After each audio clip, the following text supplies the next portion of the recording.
What you making, DIYers? It's Walker and Remi with DIWHY.LIFE. And in this episode, we are going to be unboxing and assembling the Chatham Rev 2 Beach Cruiser e-bike by Retrospec.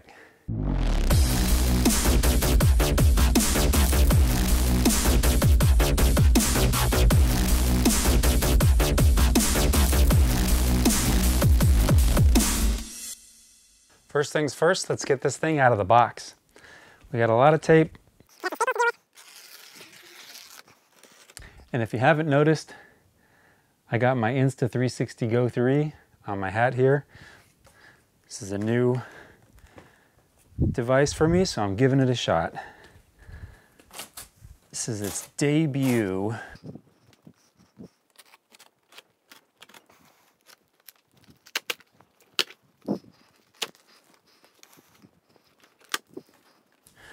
Ooh, look at that.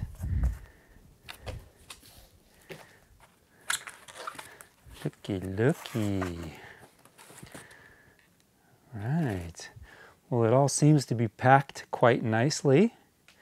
Lots of protective paper and foam and cardboard and zip ties and styrofoam and all kinds of good stuff to keep it nice and snug while it traveled. Hi, you're mine now. Are you ready to be put together?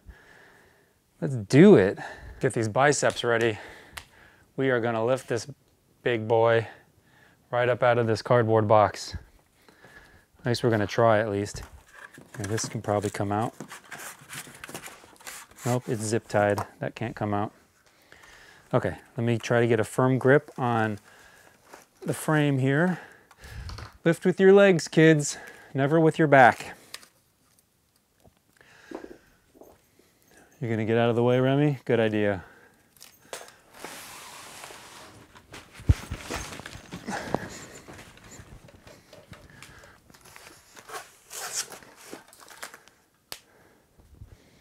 That was pretty painless.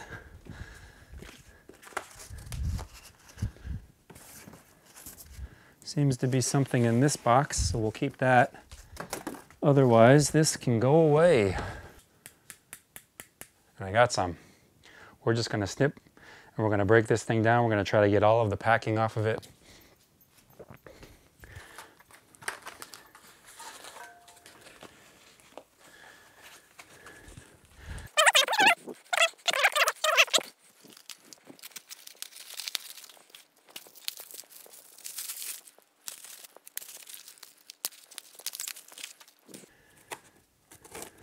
See if it's anything super important.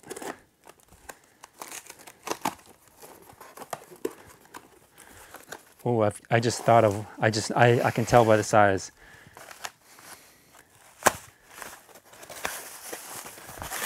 It is something super important. It's the seat, Remi. The seat. You give it a sniff? Smell good?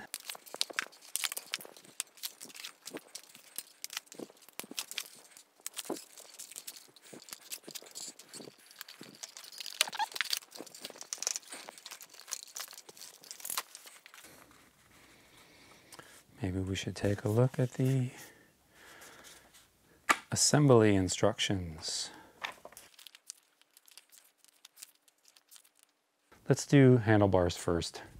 They give us this nice little multifunction tool, Retrospec branded.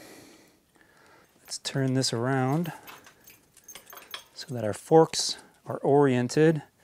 You want to make sure, see it's labeled here with the front, and the forks have a slight bend outwards towards the front. Now with them oriented in the right direction, we can simply drop that back down and tighten it.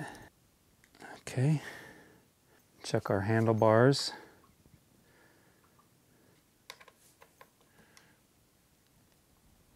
Tighten that down.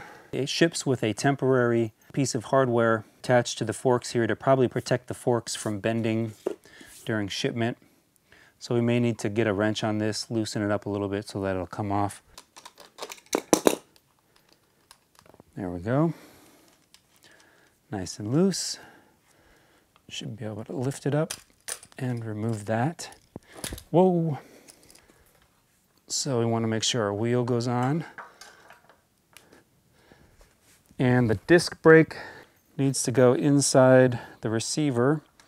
A couple things here, let's loosen these up. There's also a safety washer on one side that needs to go into the safety slot. Before we crank that down, let's make sure everything looks aligned. It looks nice and straight up and down there. Oh, look at this. Look at this thing.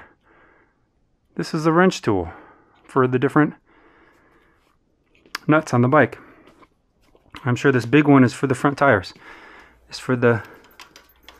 Yep, perfect. Look at that.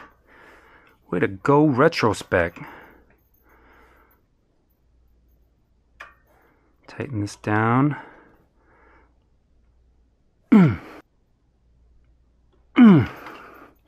Nice and snug. One of the best things about these Retrospec bikes is that they all come with kickstands. You know, I don't know when we all got too cool for kickstands, but I'm so glad that Retrospec includes them.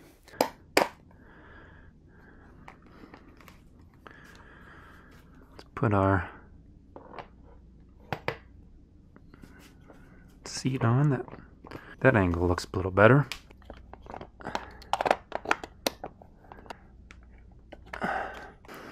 Not straight, and that's okay, because all you got to do is loosen the seat post, straighten it out, and tighten it back down. In fact, I just kind of realized that this seat not only looks super high, but we're going to have to adjust this a little bit. You tighten this down a little bit with your finger. You want this to be slightly difficult to snap down. The pedals are usually labeled left and right, and this one's even got a arrow which tells you which direction to screw it, which is helpful. It's on there good and tight. Now this one is the left pedal, and it actually screws on backwards.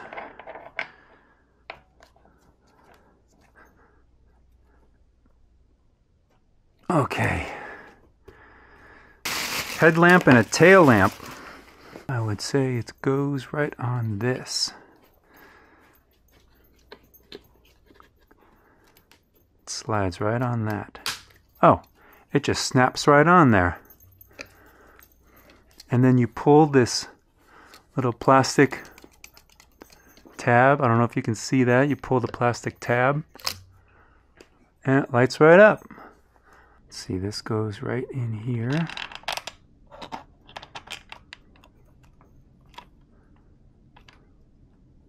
Put the washer nut.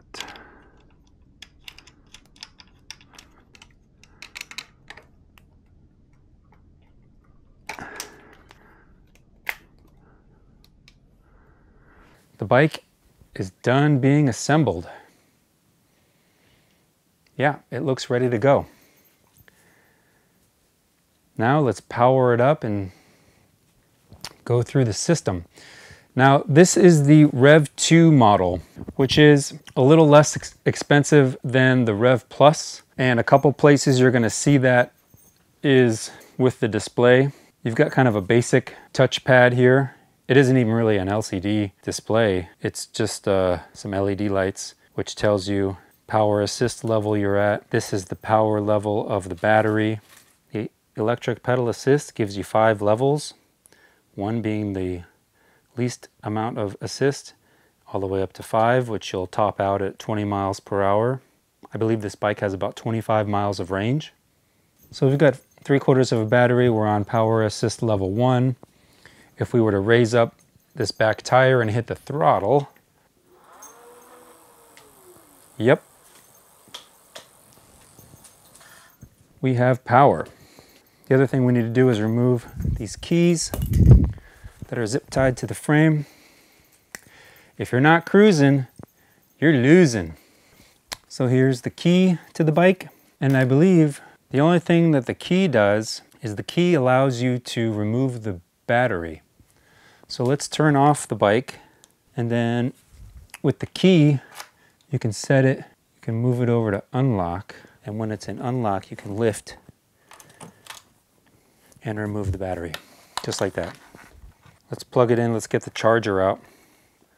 Plug it right into the battery. Then last, we'll plug the power. All right, green light came on, red light came on. Red light means charging. And I'm assuming when it's completely charged, it'll turn to a green light. It can be charged on the bike or off the bike, your choice. Replace the protective seal. Take the battery, go in to the side, place it like that, and then it snaps down. You don't even need the key to be inserted when you're reinstalling the battery. You only need the key if you're going to remove the battery. And then once you have it installed, you don't need the keys anymore. The key is not needed to run the bike. The bike will power up, function just fine. I see a guy standing next to the bike, almost like he's pushing the bike. It'll help you push the bike a little bit across the street or up a slight hill. The bike has 7 gears. It's got a Shimano gear system. And just like that, you've assembled your Chatham Rev 2 Beach Cruiser e-bike. That wasn't hard. That was actually pretty fun, wasn't it, Remi? In my next video, I'll take this bad boy out on the road, maybe hit the beach, the mall, somewhere sunny and fun, and we'll see how it rides and how it handles. But until then, if you have any questions or comments about the Chatham Rev 2, please leave them below. If you like this video, hit that like button and subscribe to my channel. And we'll see you next time. Let's check this seat for if it needs adjustment. When you're sitting on the bike, you want just a slight bend in your knee. Yeah, that looks like a good slight bend. That feels pretty comfy too. I'm liking this. All right, bike seat has been adjusted.